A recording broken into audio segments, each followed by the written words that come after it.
First of all, this is very informal, and information, give you a little background about Lou Gehrig's disease. And I'm going to talk a little bit about the background for the disease, and then Nathan is going to talk some more about the specific clinical trials that we're carrying on at the moment. And that was a very nice introduction, Scott. And as you mentioned, one of my roles here is as the Director for Discovery within a Center for Regenerative Medicine.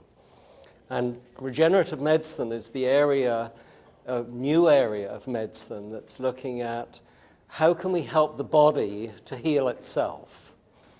The body's very good at healing itself for certain things. You know, you cut your skin or you damage a muscle, and most of the time the body can heal itself. But there are some parts and some diseases where that doesn't seem to work very well. And as we go through and talk about ALS, which is going to be the focus today, you'll kind of understand how we're trying to kind of release that regenerative capacity of the body to counter this terrible disease.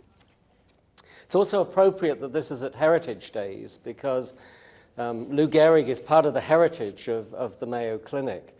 I'm sure there's enough people, well, probably not that remember Lou Gehrig's career, but does anybody remember what his nickname was as a baseball player? Okay. No? Gosh. You're all much younger than some of you look. No, I'm talking about myself. A clue. It was a sort of animal that's very strong and never gives up. Well, he was known as the Iron Horse. Okay. Now, do you know why he was called the Iron Horse? Any idea? Was he an Iron Lung machine or something? No, that's a good guess, but no, it wasn't. It was because he never missed a game. Okay, from the start of his professional career until the time he took himself out of the lineup, he never missed a game. Even once he played with many strains and I think a broken ankle on one occasion. He still never missed a game. And it's notable that I've got my cheat sheet here with the dates because Dr. Staff is a baseball expert. And if I get it wrong, he tells me. But in 1936, he was on the cover of Time magazine as the #1 batter in the US, in the history of baseball. So the Iron Horse, this person, it was in the time of, baseball greats like Babe Ruth, that he was the person who represented the sort of the strength of the game. So that was in 1936. In 1937, towards the end of the season, the second half of the season, it was a good season. He had a good season, but he felt that there was something not quite right. He felt that there was something creeping up or something that was physically not working as well. And initially he thought, well, I'm in my late 30s now, I'm getting old, maybe that's the problem. So that was in the end of 37. And in 38, he went through the season and really through the season kind of slipped in terms of how well he was performing. So by the end of the season, he thought he was doing really, really poorly.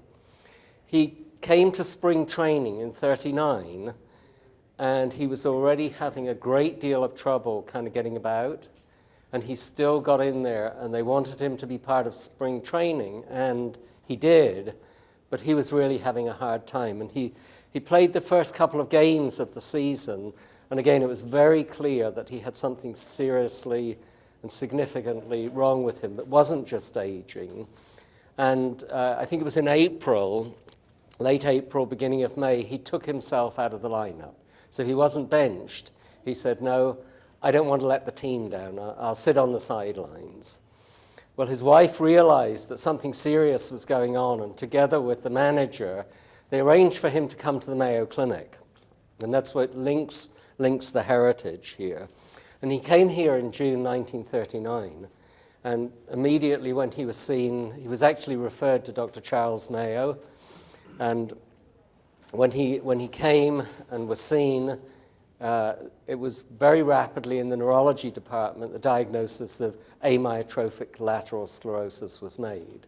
And ever since that time, or after his passing, it's been known as Lou Gehrig's disease. Just want to give you an idea of this is the typical sort of time course and background of the disease. So initially the symptoms were so insidious, it was something's wrong, but it's not very serious, it's not much. And then insidiously but progressively over a year or two, he went from being the iron horse to really having a great deal of difficulty walking and getting around. On July the 4th, 1939, he made his very famous speech, Luckiest Man Alive. So it was on July 4th, they had a special day at Yankee Stadium, and then that was his last appearance in anything to do with baseball. He then he didn't retire. He got a job in New York. They gave him a job it was one of the government offices in New York to sort of keep him active. Oh, it was a payroll officer, a parole officer. That's right, of the parole office, because he believed in helping young people. And he died at the age of 39 in 1941. Now, that's just to give the background of the disease, the connection to Mayo, but also the fact that over 2 or 3 years, this strong young man went from that situation to passing on. It's very interesting that he was actually involved in a clinical trial when he was here at Mayo. Some of the vitamins were just being discovered at that time and put into clinical use, and some of them were known to help the nervous system or be involved in the nervous system. And so he was put in a clinical trial, which unfortunately didn't help. And that was in 1939. We're now here in 2014. So 70 years later, we've done many, many clinical trials that unfortunately haven't been successful. Now, what happens in Lou Gehrig's disease is the nerve cells that control your muscles begin to die prematurely. As we age, we all lose nerve cells, and we have a lot less when we're 70 than when we were 18. But we compensate and we manage that. But in Lou Gehrig's disease, the nerve cells that actually control how you move things start to fail and die prematurely. And so the results of the disease, as probably most of you know, is a loss of function in the arms, the legs, and sometimes speaking and sometimes swallowing. And then ultimately, and the worst part of it is it affects the breathing muscles as well. And that's what ends things for many people with the disease. Now, as I said, we've been carrying out clinical trials, and there have been literally dozens of clinical trials that have been very promising in various animal models, mice with Lou Gehrig's disease, and other animal models that say this should work. But unfortunately, when they've been given and tried in humans, all of them have failed. And some of those major trials have been carried out here at Mayo. And then a number of years ago, we thought that maybe we should start to think of a slightly different way of approaching this and maybe make things go faster, even as we started to enter this era of regenerative medicine, where people were talking about the possibility of maybe different kind of stem cells might be helpful in treating Lou Gehrig's disease. And so one of the concepts that we kind of worked with the FDA very strongly with was the idea that if we can show that something's safe for people and that it might be worth, and there's a reasonable hope that it might help, rather than proving it, spending 5 or 7 years proving it works in mice, let's go straight to people. This is such a bad disorder. And the FDA has been incredibly supportive of that. And as we move into that, Dr. Staff is going to talk a little bit more about how that's moved into clinical trials that we're doing. So Nathan. Okay, thank you. So, as Dr. Winnebank said, I'm going to talk a little bit about the ALS trials that we're doing with stem cells. But before we get into the specifics of the clinical trials, I wanted to talk a little bit about kind of the team that went into making this happen. And as you can imagine, having something where you are involving stem cells, patients, surgeons, it's a big team effort for this sort of a trial to get off. So I want to just take a moment to acknowledge the different groups at Mayo that have worked in that, specifically our human cell therapy laboratory, who's also very big in our Center for Regenerative Medicine, and specifically Al Dietz, who kind of heads that lab. But we've also had surgeons that have been very involved with us. Our group, we have a clinical research unit out at St. Mary's Hospital that has been taking care of our patients during the trial. And then also our neurology research team, some of which are in the room here with us today. So I guess backing up just a little bit, what is a stem cell? So we're talking about ALS and stem cells. Does anyone have an idea kind of what a stem cell is that wants to share? Any ideas? Well, I think the main idea is the word stem. So if you think of a tree with the big stem on it that goes and branches out into many smaller stems and smaller branches and leaves, a stem cell is kind of like that base cell. It's the cell that starts, it has everything that needs to become the other cells. So as they branch out and become all the different kinds of cells in your body, your skin cells, your gut cells, your nerve cells, your muscle cells. So the kind of the penultimate stem cell is the embryo. So it's one cell and it becomes every cell in your body. But there are different kinds of stem cells. So even after you've gone from that one, there are different kind of further out on the tree stem cells. So probably a lot of you have heard of folks with leukemia or lymphoma who have had stem cell transplants.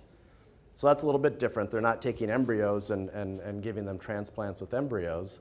They're taking a specific type of stem cell which lives within the bone marrow, and that cell has the ability to become all the kind of blood cells in your body. So white cells, all the different kinds of those, as well as the red cells.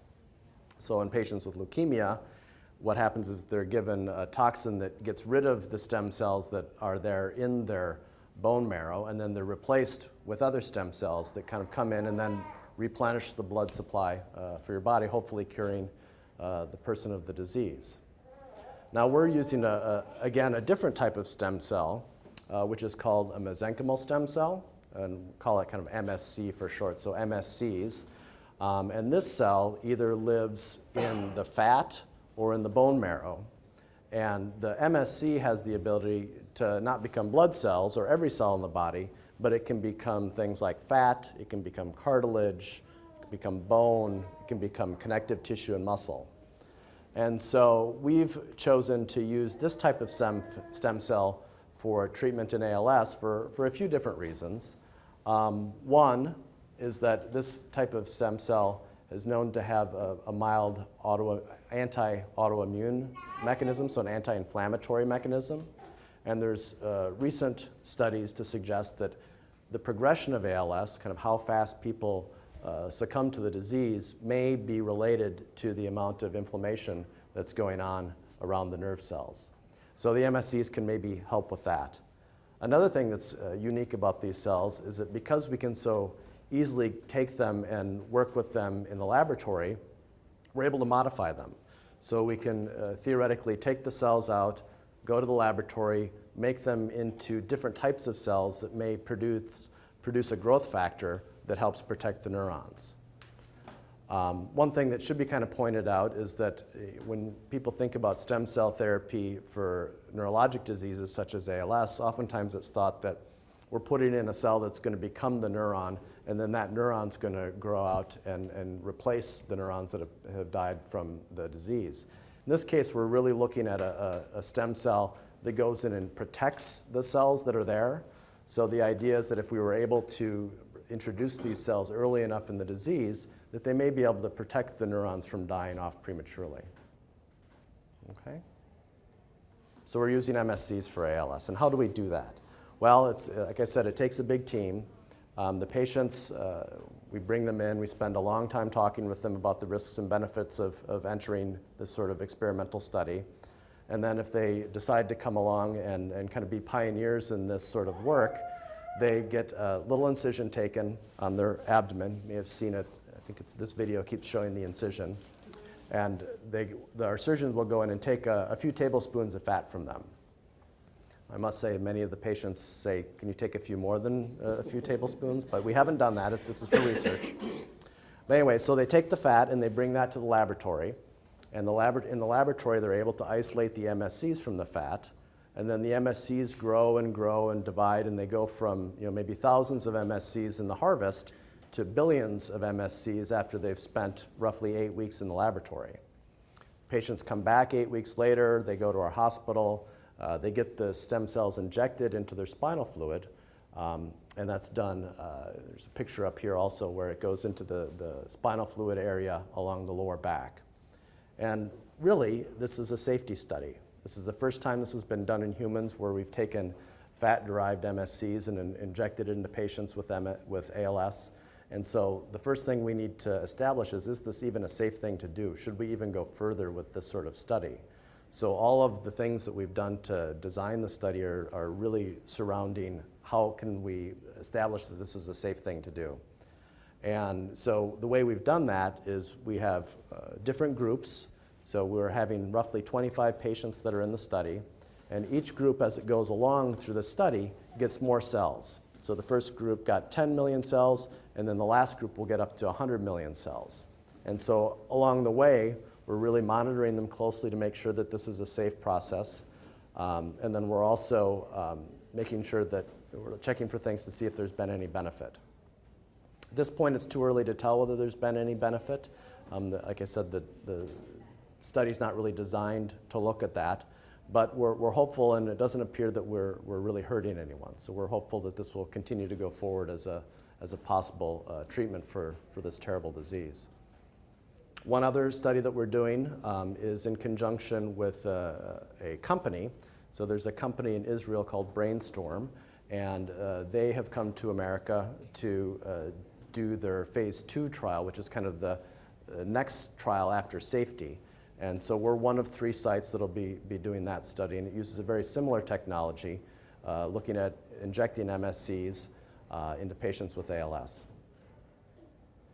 And I think with that, we'll can open it up for any sort of questions that people might have. Do you usually introduce stem cells through spinal fluid? So in other research and other programs? Okay, yeah, that's a good question. So the question was, do we usually inject stem cells into spinal fluid for other studies? Well, the answer is that this is very early days in terms of stem cell therapy, and there have been some people trying it for other diseases. There's a study here at Mayo Clinic using it for multiple systems atrophy, which is another disease that causes premature death of neurons, but different set of neurons than in ALS. Some people have used it in multiple sclerosis, which is an autoimmune disease. And that's been used in the spinal fluid as well. But you wouldn't generally get like an IV with stem cells? That is a different, another way to do it. And some people are doing it, entering it through the intravenous route. Some are doing it through the intraarterial route. And it kind of depends on what sort of disease you're looking at. And the reason we chose to do it into the spinal fluid is because the neurons all live in the spinal cord and the brain, and that's our quickest way to gain access to that area. In fact, that's a big problem with a lot of neurologic diseases, is that we give them pills by mouth or pills in their IV, and they can't get into the brain or the spinal cord. There's an area called the blood-brain barrier that kind of is designed to keep everything out. And this would be a way for us to get into that space. It's actually to follow up on that, which is a really good question, is that these cells, why do we have these MSCs in our body? If you have an injury anywhere, or there's tissue damage anywhere, these cells will mobilize out of your bone marrow or out of your adipose tissue, and they're part of the kind of healing process. They migrate to the area of injury, and they kind of turn the environment into a healing environment after the injury, but they don't do that in the nervous system because of this barrier. They can't get in. So another way to think about it is we're kind of taking these healing cells that the body's got and putting them to a place where they can't usually get to. How do you control or know how many cells each person needs, and if they're more advanced, would they And if they get more than they need, would they swap them off or what? So that's Yeah. a very, very good question. And that's part of what we're actually trying to study at the moment as part of this is how many cells do they get? How many do they need? Is there a point where they may have too many cells? Maybe you could put in too many and the cells start to cause damage. So we're really at those very early stages of trying to find out that kind of thing. And I guess part of the reason we chose the number of cells that we did in the beginning was kind of based on calculations of how many growth factors we thought would be necessary to keep the neurons alive based on kind of laboratory in vitro studies. When did you start the research? Sorry? When did you start this research? When did we start this research? Well, if you took the big picture, you could say just after Lou Gehrig was treated at the clinic. But seriously, this specific area, there's a very interesting sort of side story that started this specific project.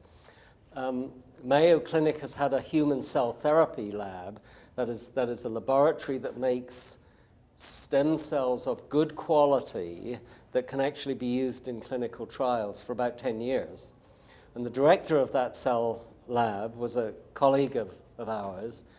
And one day he came to me actually in my office in the Guggenheim building and said, we were friends, had known each other for years. And he said, well, you're really interested in treatment for ALS. You're interested in stem cells. I've just been diagnosed with ALS. Is there any possibility that that might be a potential treatment? Because we're making them all the time in my lab. And immediately it was like, okay, this is the trigger that can really move this on, because it's the kind of thing that one had been thinking about, thinking it might be a good idea. But here was a really good reason for saying, okay, let's get this moving. So that really accelerated it and kind of focused it. And that was how long ago? Sorry, that was about 3.5 years ago, 4 years ago. And it was interesting because it took probably about maybe 2 years to do all that preliminary safety work using rabbits, for example, to get it to the FDA and get it through the FDA.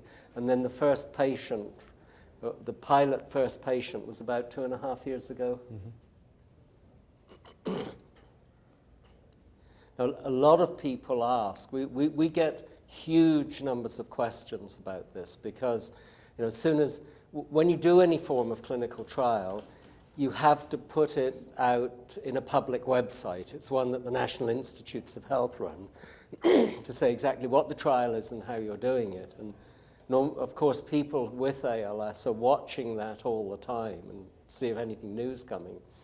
And so as soon as it went up, within weeks, we had dozens of people. And at the moment, we've got how many people? Over 1,000. Yeah, 1,300. 1,300 who've sort of sent their information as potential candidates for the trial.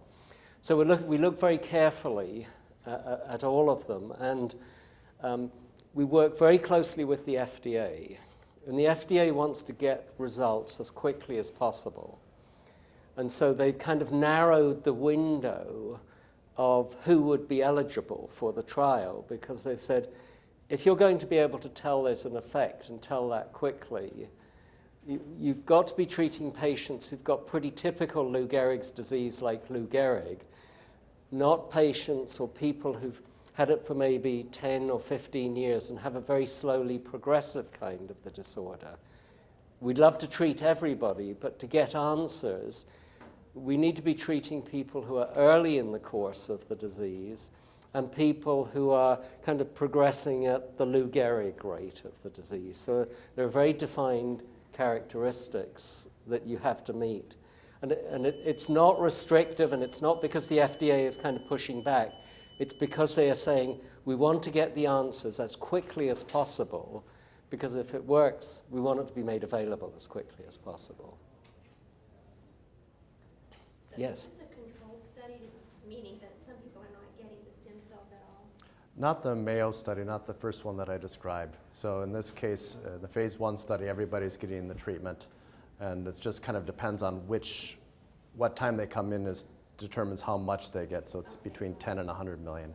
the study, as it goes forward, there's a phase 2 study from the Israel group, does have a third of the patients will get a placebo. And that's really important, down the line to really hammer down, is this really working or not? Because it's rather difficult to tell, because it's one thing if we give a treatment and they go from not walking to walking, that's a very clear effect. But a lot of the things that we would expect to see in ALS is a slowing of the progression. And how much slowing is necessary to be significant, it can be very difficult to tell if you don't have another group alongside of it at the same time. So if you put these neurons in, or these cells in and protect the neurons, will that guarantee that more won't die off? Great. The question is, if you put the cells in to protect the neurons, will that, what guarantee that more won't die off? And that's a really good question. And again, part of what we're trying to answer right at the beginning here is, what are the things that we can measure that tell us how long our cells last? So we put in the stem cells that we got out of your fat tissue, and we put them in the spinal fluid, and then what happens to them? Do they survive there? Do they grow? Do they keep working?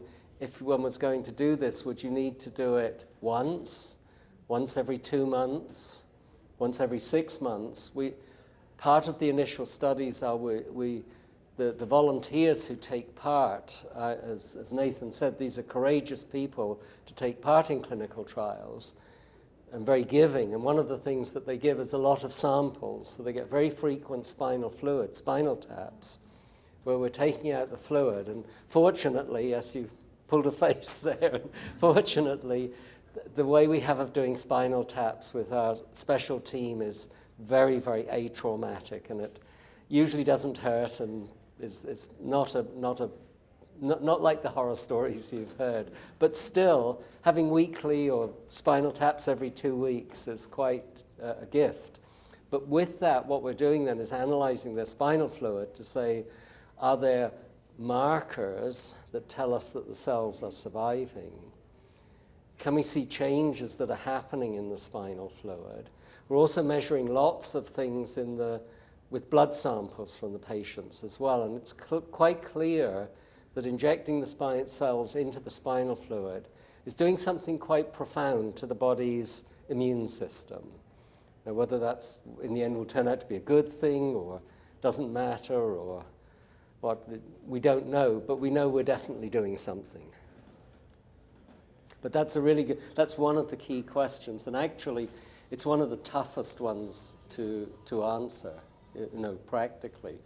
Another very closely related question that people ask is, well, yes, you're using cells, autologous cells, meaning cells from the person, but maybe they're sick cells. Maybe all the cells in the body lack what it is that, goes towards causing Lou Gehrig's disease, which we don't know what that is. So wouldn't it be better to use healthy cells? So that's a really big discussion. There is another stem cell trial using embryonic stem cells, embryo-derived cells, going on at Emory, which is a very good study as well. But there, because they are embryonic stem cells, which therefore come from another person or another a fetus, those cells are different. So it's like an organ transplant. So those patients have to be treated with immunosuppressive drugs. So if we used healthy cells from a healthy donor, we'd probably have to put you on immunosuppressives like in a transplant, which again has another whole series of side effects. These are great questions. If you have a bank like of 1,300 people waiting to get into the trial, are you taking more names? Oh yeah, we're always taking names. The question was whether we're continuing to take names for the trial. We're getting 10, 15, 20 a week still as it goes along. And part of the issue is that, as Dr. Windenbank mentioned, there's a pretty tight criteria of people who were actually eligible to be in the study. So of those 1,300, a fairly small percentage of them would actually be eligible for the study. And part of what makes one eligible is how long you've had the disease. So some people may have initially been eligible, but then don't become ineligible later because of the disease duration. And all those criteria, if you want to look more into this, if you go to the Mayo Clinic research website and look at clinical trials, and look up amyotrophic lateral sclerosis, it'll give you information about what's on clinicaltrials.gov, which is the website that I mentioned, and it'll also direct you to that site. So all the inclusion and exclusion criteria are set out there. Another question that we've had quite a lot is, what about compassionate use? Some people, as I would be if I had this disease, you just feel desperate for any kind of treatment. And so people have asked about compassionate use. I know I don't meet the criteria, but can we do this under compassionate grounds? And fortunately or unfortunately, the answer to that is no. That the FDA really wants, this is so important and want an answer so quickly that we do it in a very defined way.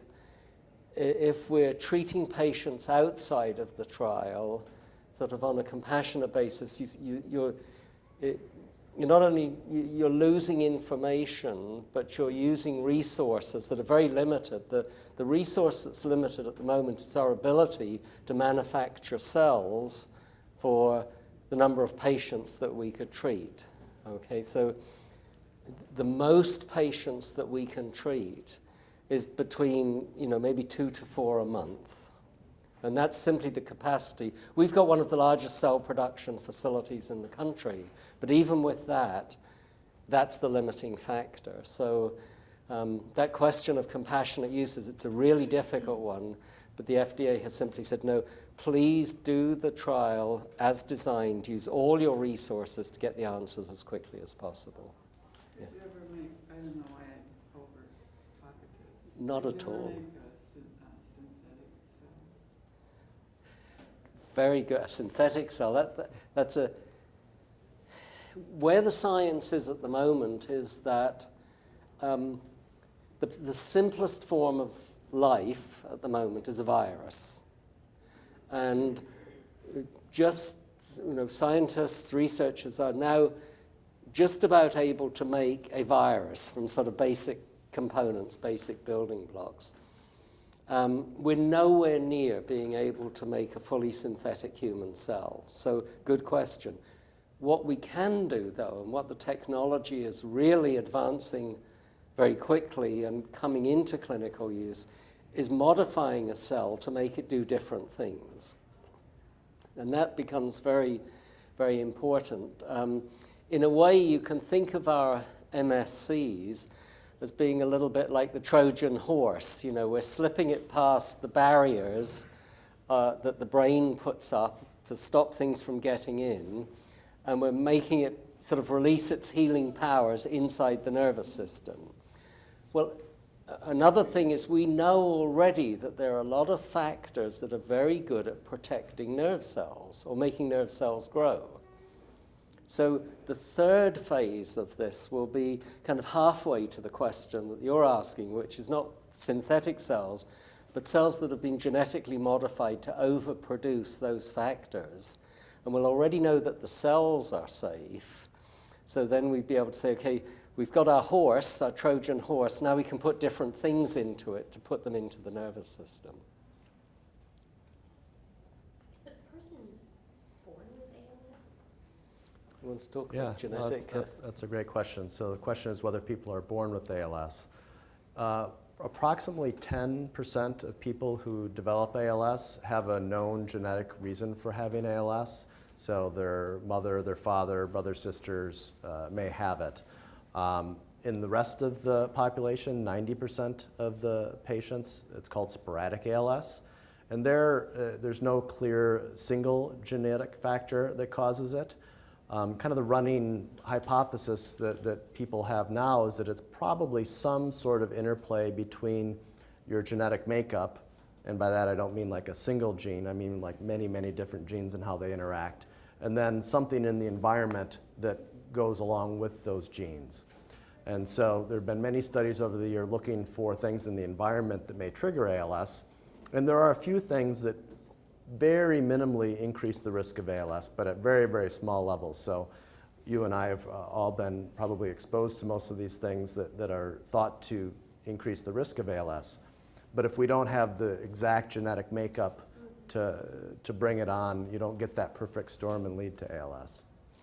There was this is another Mayo legacy observation, but at the end of World War II, there were two neurologists who later became Mayo Clinic neurologists who were in the military medicine. And they were stationed in Guam. And they noticed when they looked around at the indigenous population, the villages in Guam, that there were an awful lot of people there that looked like they had ALS. And so they actually started some studies back in the 40s, which identified that there were some villages in this island in Guam amongst the local Chamorro population, where up to 10% of the people had what looked like ALS that typically came on in the 40s and didn't seem to be particularly familial. It seemed to be kind of random, but very common in these villages. And then as the island became more and more westernized over time, and especially diet became more and more westernized, so over 30, 40, 50 years, ALS has virtually disappeared. The people live a bit longer. They live maybe on average 10 years, 15 years longer, but they develop something that looks like Parkinson's disease and sort of mixture of Parkinson's and dementia, which sort of is a very strong indication of what Nathan was saying, that it's probably almost certainly something that's inbuilt in your genetic program, but triggered by something in the environment. You mentioned people having to submit to many spinal taps. Do they have to be done here, and or if they live outside of our city, can they be mailed, or? Yeah, we're doing it all here, and part, yeah. So they'd have to come here to the spine, even if they live in Timbuktu. Exactly, exactly. So the spinal taps and all the studies are done here. And part of the reason for that is that we're doing some very specialized tests on them that require the samples to be analyzed quickly after the spinal taps and blood work are being performed. Like for viability. Exactly. So that expense is their own then, like to travel here for these? Mm-hmm. Yeah.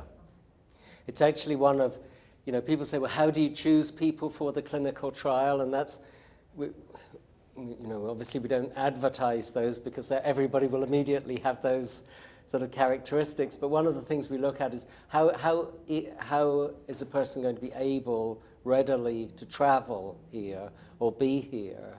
And it's one of the big things we discuss when we're enrolling patients is this is a very intensive trial. There's this initial period after the injection of 2 months when you need to be seen as almost every week and have things. It's not spinal taps every week, but there are MRIs, there are all sorts of things going on. And so people have to know and understand up front that the commitment to be here is very strong. Okay. Yeah. Is there a correlation between MS and ALS? Good question. Not that we know of. There's no clear correlation between MS and ALS. The thought is that they're pretty different mechanisms. So multiple sclerosis or MS is a clear autoimmune disorder where your white blood cells that are normally designed to attack bacteria and viruses and cancer decide to attack part of the nervous system, and that's what causes the disease. Versus an ALS, where it's likely these genetic protein factors that are causing these cells to die over time.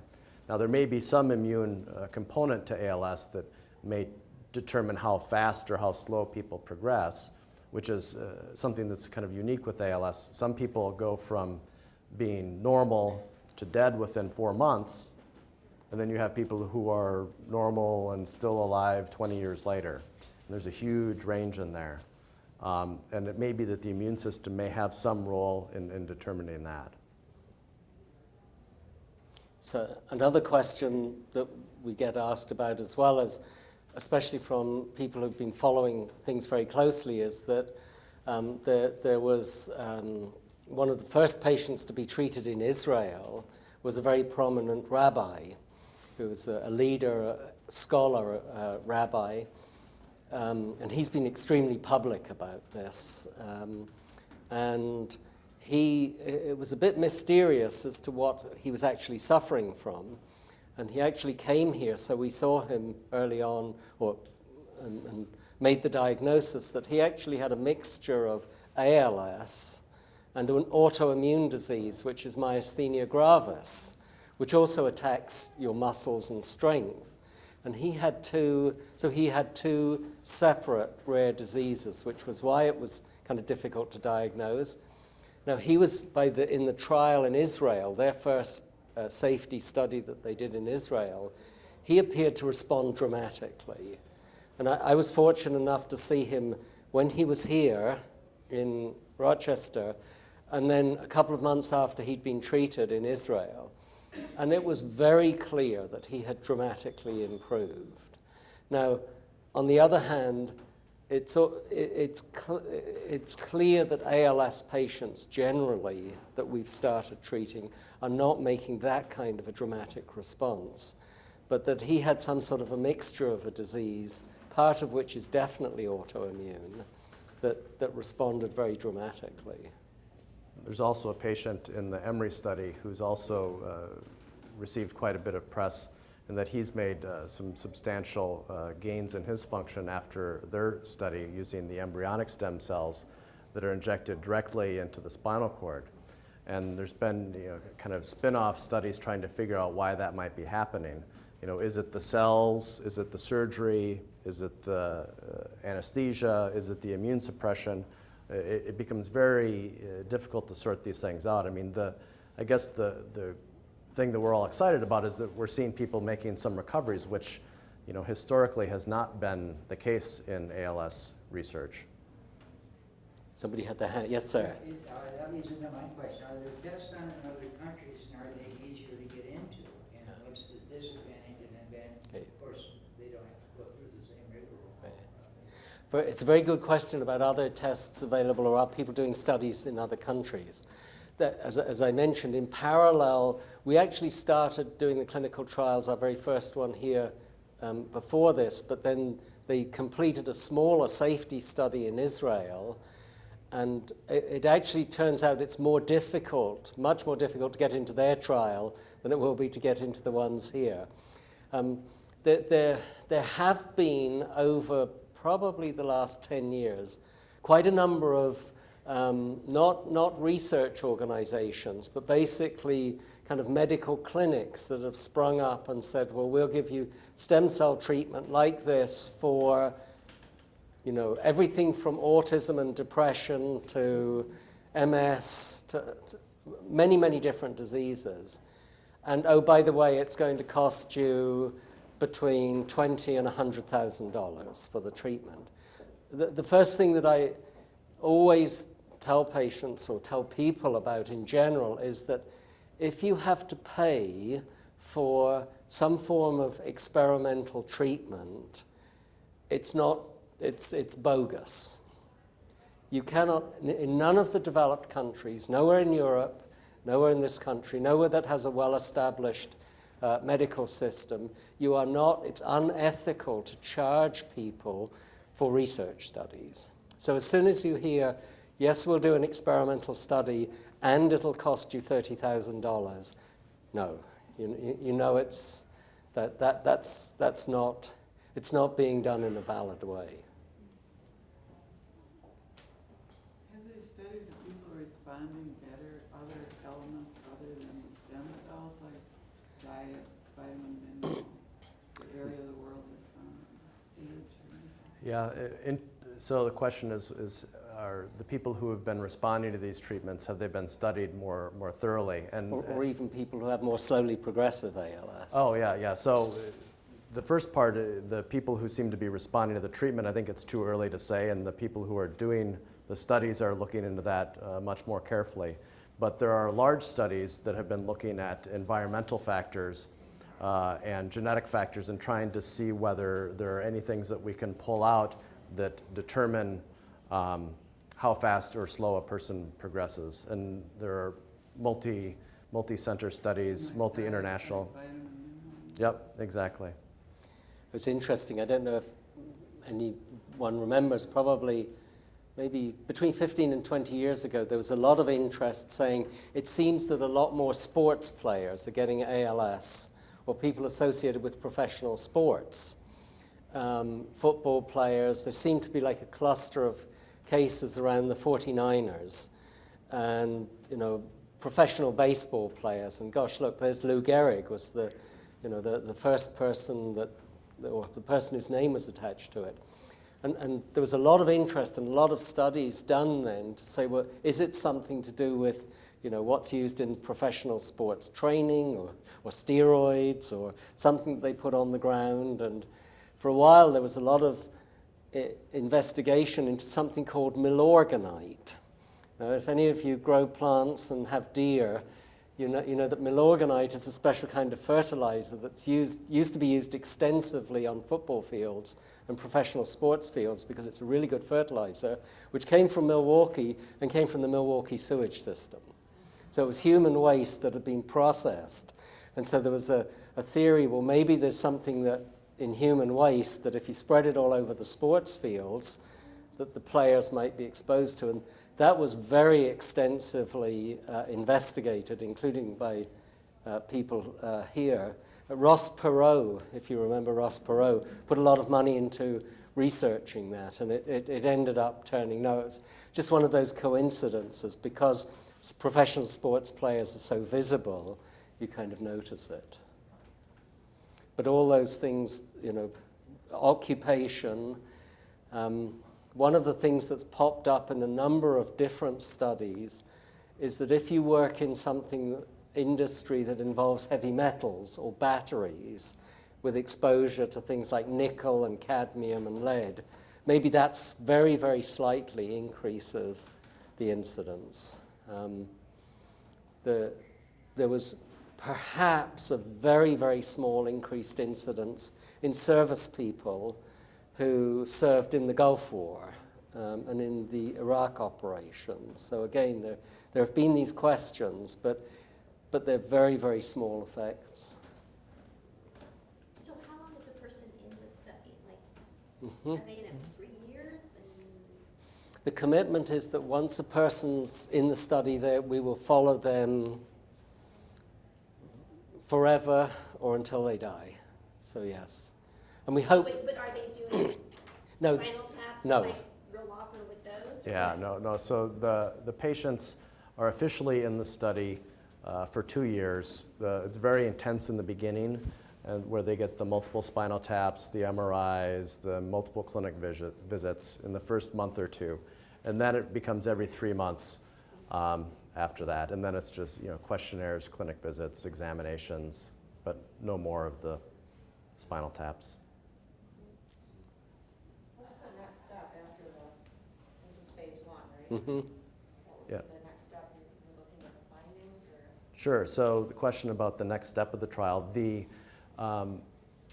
are two different answers to that. First is that once we feel like we're comfortable that we understand what sort of dosing regimen is the least damaging, it's the most safe, and may have some suggestion of some sort of benefit, then we would move on to a phase 2 trial. And we're still in the process of kind of designing that, whether it would have a placebo arm, whether there would be multiple injections over time, whether the people who get placebo may get injections later.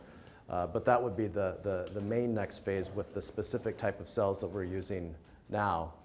On the other hand, there's this thing that Dr. Windebank has referred to about modifying the MSCs. And so we're in the process of putting that technology together and bringing that into the clinical trial world as well. So the people that you have enrolled now would go right to phase 2 with the same group of people? Well, we're still working on the details of that. Any other questions? Well, thanks. It's been really, real pleasure to talk with you, and lots of great questions. And we'll be here for a few minutes afterwards if you have additional questions. But thanks very much, everyone, and enjoy the rest of this just beautiful fall weather. So thank you.